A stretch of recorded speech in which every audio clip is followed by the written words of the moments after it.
Hi, I'm Jody. Hi, I'm Sarai. Welcome to Life Besties, where we explore and celebrate life and friendship beyond 40. Together, we'll laugh, we'll cry, we'll connect, and we'll grow, just like besties do. Join us in this honest, open, and supportive space. Where we are all friends and all women are welcome.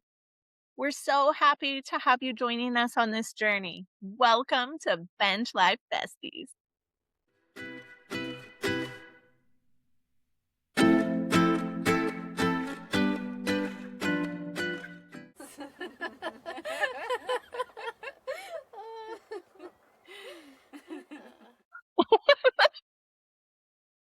Hi. And on that note, here's our show. Yeah. Welcome to Life Besties. Yes, Bench Life Besties. Yeah. I'm Jody, I'm Sarai, Sari Blueberry. Jody Bodie Tree. Right now, we just wanted to introduce ourselves and our show and why we're here, right? So I'm here because of my bestie, Jody Bodie Tree. She my bestie. I'm here because of Sari. Hey, she's my bestie too. She's my bench life bestie forever. Why don't we just talk about bench life, right? The name. Let's just start with that. Okay. Do you wanna dive in? Yes, I do. Okay. So, Jody and I one time we were hanging out in Old Town San Diego, and she saw the tortillas that were being made, and she was like, "Oh my god, these are the best ever." And I said, "Oh my gosh, we have to get this. Let's get it." So, we got them and put on they were so buttery and just warm and fresh and good. Put on Mhm. some kinda sauce on it, and not too far away was a bench, and we sat on the bench, and we just, like, ate these delicious tortillas.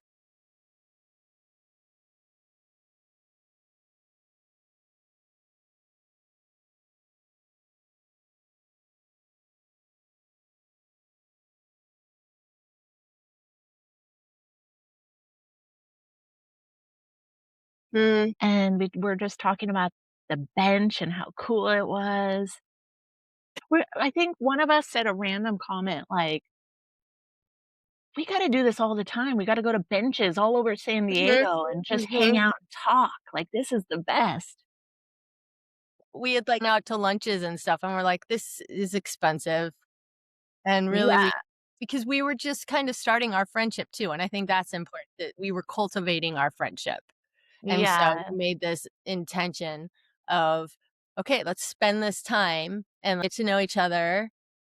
And it was like, well, that's what it's about. And we were in San Diego, right? It's real easy to find a beautiful bench there. But it was, hey, this Yeah. is the best. This is bench life.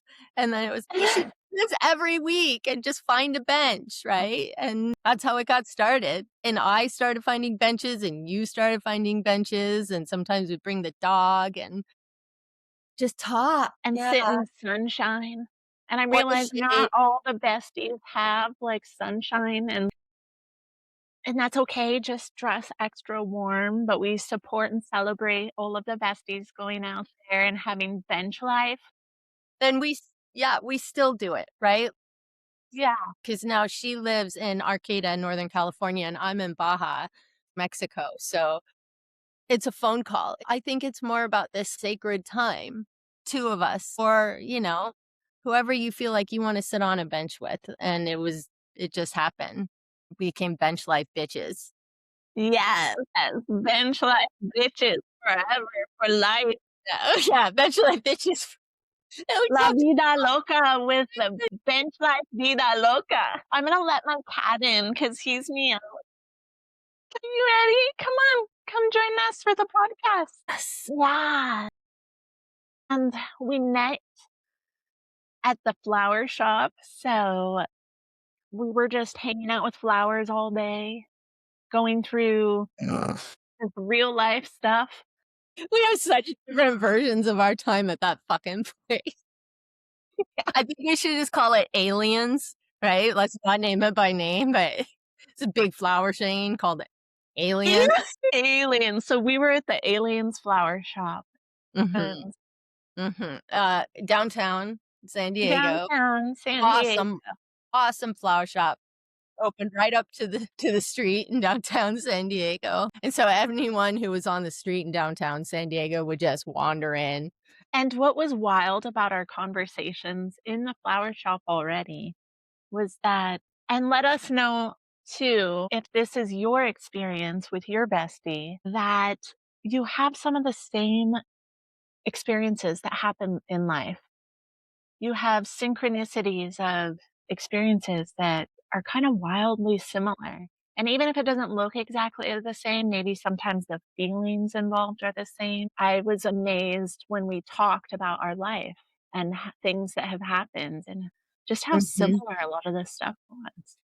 It was and we'll dive into this more, but Sarah, you and I have both experienced pretty dramatic loss, and I think it's like an energetic beacon, like, I sometimes call it the Dead Moms Club, and or, like, the Orphans Club, and before I knew you, there was something I sensed, like this kindred spirit. I was fucking fascinated by you. I'm like, "This chick talks like a fairy, like, oh, and like a sex phone operator, but she's goth, and she's got these bangs, and she's obsessed with when she eats and what she eats, and, like, she's reading Rick Rubin because you kept reading books that I was like, "Oh, The Creative Act, like, I'm gonna read that," and I have to do my sex operator noises. Just kidding. you were so fascinating, and And then you had this you depth, too. and you made these flowers, and we had this crazy fucking boss who was, like, 19 and always drunk. Bye! You were like my beacon. That's actually, and you as well, you would tell me, you would look at me on these days and you would say, "Eye on the prize, eye on the prize." Fuck And it. we would just focus on our life and what we were creating in our life, what we wanted for the moment and the future, and you would just look at me, you would say that. Sometimes you wouldn't even say the words, you would just like, and I would just be like, "Okay, Yeah, let all that bullshit fall aside. yeah, yeah." I know you were planning a trip to Japan for your daughter's graduation, which is amazing, and girl, you worked your ass off, but this thing you should know about Sari, she can talk to anyone and genuinely makes them feel heard, and so they just threw money at her.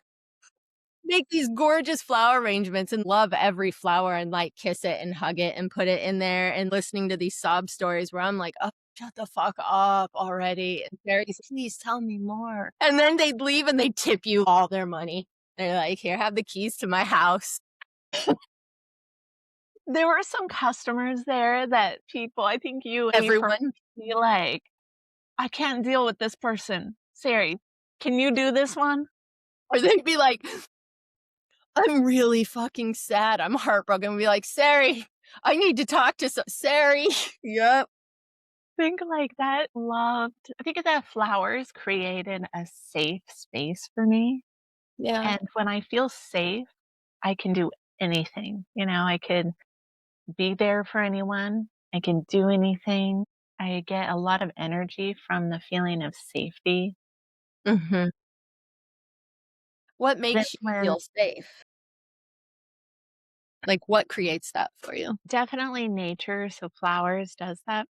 It Mm, does that for me. I found myself even when I was just cleaning them, arranging them, anything, it takes me in my mind to just this safe place, and animals do that for me, and people do that for me if I feel that they're really and they're not caught up in their mind or you know what I mean?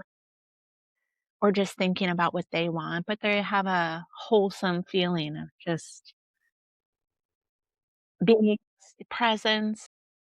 They're brave, they're courageous, they're working on themselves, and they are realizing that, yeah, they still have so many things. Of course, we all do. We're all growing. Yeah, I am drawn to so by this age, I'm 49 and a half. Mhm. I'm 48, I think. Right? I'm like, "How old am I?" Yep. Doesn't matter at this point. I'm actually very excited for my feral 50s, but again, that's another show. Yeah. Um, but to be around people at this age, we've all been through some shit. Some of us probably went through it at a much younger age. I know that was like your case and my case. And so you maybe learn to grow carrying this sadness and this emotional maturity that I certainly didn't want. I don't know anyone who's like, I want to lose my mom when I'm in high school, so I get tough. But everyone goes through shit, and it's the people who choose to go through this darkness and continually seek and embrace the lightness. That's the magic. That perseverance. It's so hard to believe in joy, to believe in goodness sometimes, and to seek it when you just feel like you've been fucking crushed. And we know this. We know sometimes it's just like, fuck this battle. I'm done. Like, I got nothing. And then yet you still do. I got the first tears coming up in our podcast because that's really true. There's just times, certain times Yeah. that Too tired to fight. It's like it'd be a fucking relief to just not to fight. I feel like ease might be the ultimate luxury. To me, you were like a flower. You look so beautiful and willowy and colorful and one of a kind, and you're just gorgeous and gracious up here. You look like you could just be plucked away, poof. But then your roots are like, nah, motherfucker. Mm.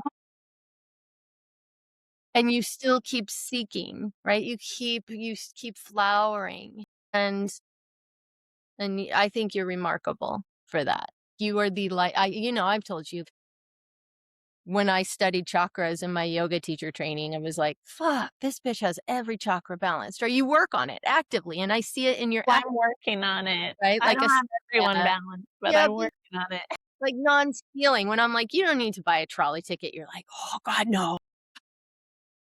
Like when you're buying an organic lemon at the self-checkout, like you actually put organic lemon instead of just like lemon.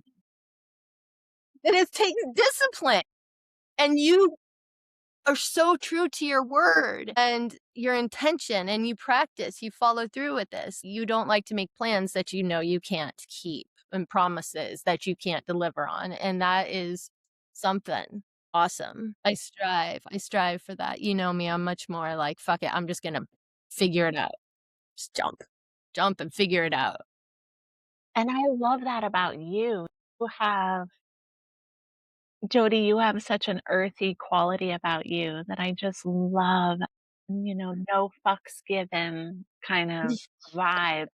People admire and love about you. And it's a strength. You have these certain strengths. And I think that friends gravitate towards each Mm, other for many reasons, for sure.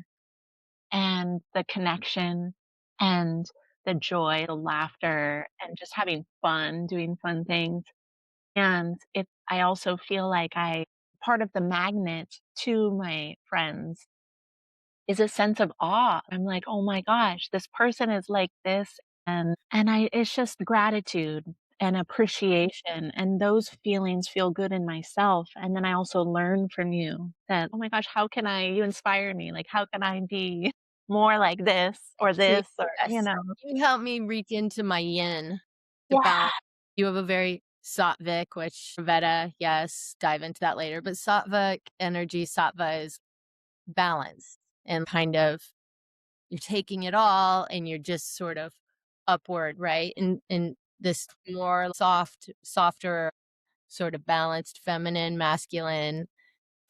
Whereas Rajasic is like, "Rah, fuck it, I'm gonna go get. And so you kind of help me balance that yin yang, sattvic, rajasic. Like I'm water and you're fire. It's I mean, like, I'm a that feels like Cancerian, it. like I'm a water Cancerian and a fire dragon, but it feels good to be in a softer presence.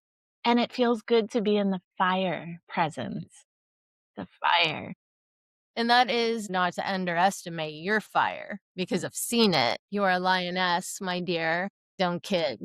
You know, I've never seen somebody able to set boundaries and to respect them the way I've seen with you. Like at Allen's, aliens, aliens. That's what I noticed. Like, no, bitch, this is my lunchtime. No, my tip wasn't 50 cents. It was 51 cents. You were like, no, you're going to respect this. I'm not doing that. That is not my job description. You were so good about it though. And it was all true. And you just weren't letting anyone take advantage of Girl, you. girl, you wanna know what that comes from? I think Yes. it comes from protecting our energy in our life as women. There's something really important for us to really protect is that reservoir of where we receive inside of ourselves so much of who we are. And we're all Mhm. so different, and we all share and just are born into this world with different qualities. And if we don't protect that and fiercely, like a lion, like a lioness, then there's a lot of fucked up people that will come and steal it from you or drain it from you or just not even sometimes they don't even know they're doing it. Mm, mhm. And we get to keywords get to communicate where we're at, what's important to us, what we value. We get to express that. And for the people who don't hear or even take the moment to listen or try to understand what you're saying, that says a lot about who they are. Yeah. More Yeah. it says more about who they are than anything. And, I still struggle with sometimes taking things personally, like I did something wrong or that whatever Mhm. it be, when, a lot of times I will have communicated something to someone, and just because it wasn't received, it doesn't make it my fault. It's like, where's that responsibility? And I need to remind myself Mhm. my responsibility in that interaction or in the moment, whatever situation is happening, and remind myself when I get the feeling of guilt or shame that it's not my fault. Someone didn't meet me. Yeah. You can only release the message. You can only release the act and how it is received. All of this is easier said than done, right? But it kind of ties into that Buddhist principle of desire is the root of all suffering. So when you desire to control what others are going to perceive or what others are going to interpret, then you just can't. Plus, everyone's so fucking self absorbed. Nobody really notices anything unless you make them pay attention. And that kind of ties into the whole bench life thing. It was this time when it was just you and I. And I mean, of course, we were in crowded places, but to sit down with this intention of listening and being heard and Yeah. with honesty and just acceptance. Like, always felt it was safe to say anything to you without judgment and that you are honest about what you're feeling. I don't have to try and decipher it. Oh my gosh, don't you love that? I love that about you too. It's this directness with our besties that it's all transparent and on the table. Like, and that makes me feel lighter. That quality makes me feel lighter and not heavy like the qualities that the world will drag. It just feels really playful with besties. Like playful and light and not Yes, bullshit. exactly. Playful, like fun. We're in junior high again, just talking on the phone after school about everything and nothing. And kind of bringing it back in, that's really what this is about for me. Personally, I don't have children. My husband and I moved back to San Diego several years ago. And I think most women, like after 40, that just seems to be kind of an arbitrary cutoff, but not so arbitrary. Can be really hard to connect. I was an entrepreneur, so I worked at home and I was so lonely. Took me a long time. And I now have 4 women I consider to be very close friends, and I'm so grateful for that. And our friendship really was like a light for me. It really meant so much. It's so many times. And everyone who is listening, let us know what kinds of things that you do with your bestie and what makes you feel light and playful and makes you forget about the world and how hard it can be, how hard life can be. And just being in your bestie with your bestie like reminds you and helps you remember who you are. Because sometimes with life, it'll pull in all these directions. I don't know about you all, but sometimes it really it's like I can't feel myself when that's happening. I'm like, "Oh my gosh, I have to go and do something to ground my energy so I can feel myself alive again." When I'm pulled in too many directions, it's just craziness, and so I know that hanging out with my bestie helps, it's a good amazing anchor. It can be an anchor and a kite. Whether you have lots of friends or you don't have anyone to call a best friend now, this is a space where you can come and join us.